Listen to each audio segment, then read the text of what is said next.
Muito bom! Hoje eu estou querendo falar de um assunto que vira e mexe, eu tenho que responder ali pessoalmente perguntas, que é sobre esquizofrenia. Uma doença muito antiga, e que tem um conteúdo histórico não muito digno da humanidade, das coisas que a gente fazia com os esquizofrênicos, quando a gente não conhecia nada sobre o cérebro, sobre a saúde mental. Já começa pela própria definição: esquizofrenia. Frenia, frenos, alma. Esquizo, pá, divisão. Então, esquizofrenia é alma rachada, alma dividida. Olha só. Então, o que caracteriza uma esquizofrenia? Bom, a primeira coisa mais óbvia é a ruptura com a realidade. São aqueles que a gente chama, entre aspas, assim, de uma maneira até não tão positiva, de loucos. Aqueles caras que romperam com a realidade e vivem uma realidade própria. Então, esses são basicamente os esquizofrênicos. Famosos desde a antiguidade, o homem do saco, aquele cara que vivia o andarilho nas estradas, que em si mesmado, sem cuidado pessoal, barbudo, andando e quase não conversando com ninguém, como que invisível, espectador da vida. Normalmente é uma esquizofrenia simples, no caso dos mendigos, como a gente chamava, os andarilhos e tal. Tá. O que caracteriza essa doença? Então, ruptura com a realidade. Só que os sintomas a gente pode dividir em dois grandes grupos. Os sintomas primários ou mais ativos, positivos, e os secundários ou negativos.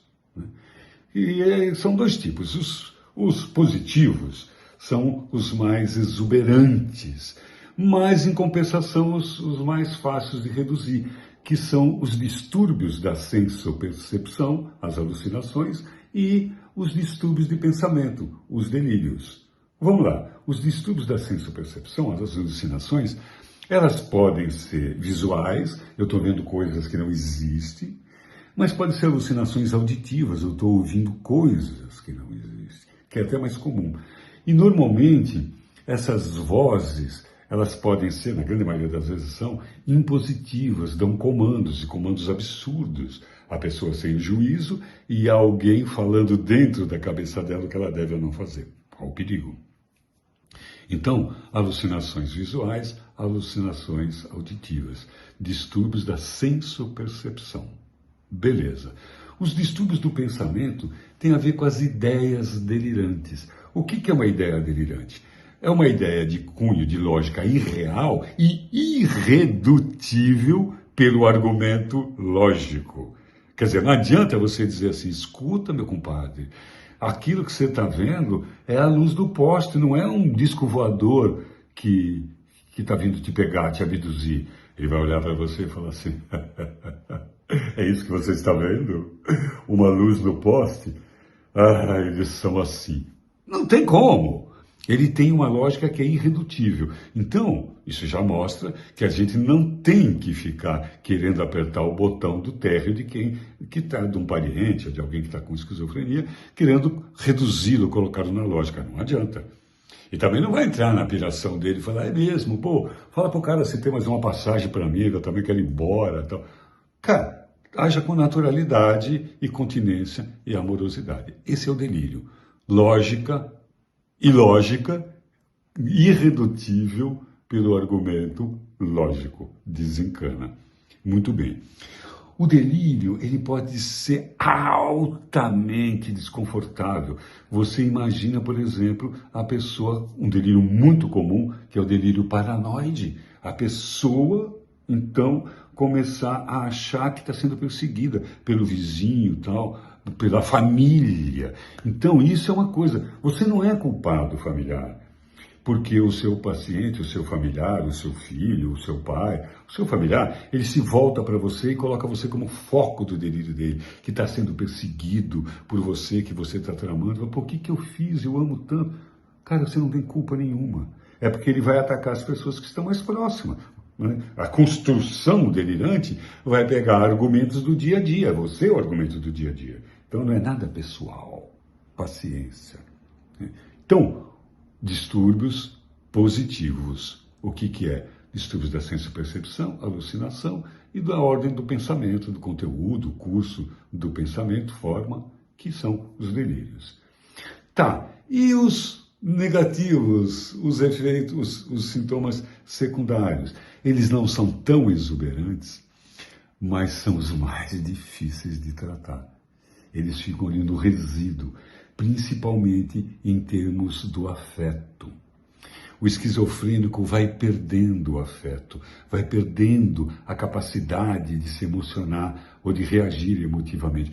Eu acho que isso é perfeito, é uma defesa, porque ele tem tanto sofrimento, teria tanto sofrimento com os delírios, se ele tivesse a emoção preservada, que a emoção vai embotando, vai ficando cada vez mais ensimesmado, cada vez mais voltado para o seu mundo pessoal, que não tem, às vezes não tem nada a ver com o mundo externo. Olha só que coisa. Então, é isso. O respeito, o cuidado, mas estimular sempre se você tiver um esquizofrênico em casa. Mas saber que aquilo é um resíduo, é da doença, faz parte. E isso é mais difícil de tratar. E existem várias intervenções, além da medicamentosa, a psicoterápica. É sempre importante. Começa a gravar, começa a entrar telefonema bem na hora, eu não para.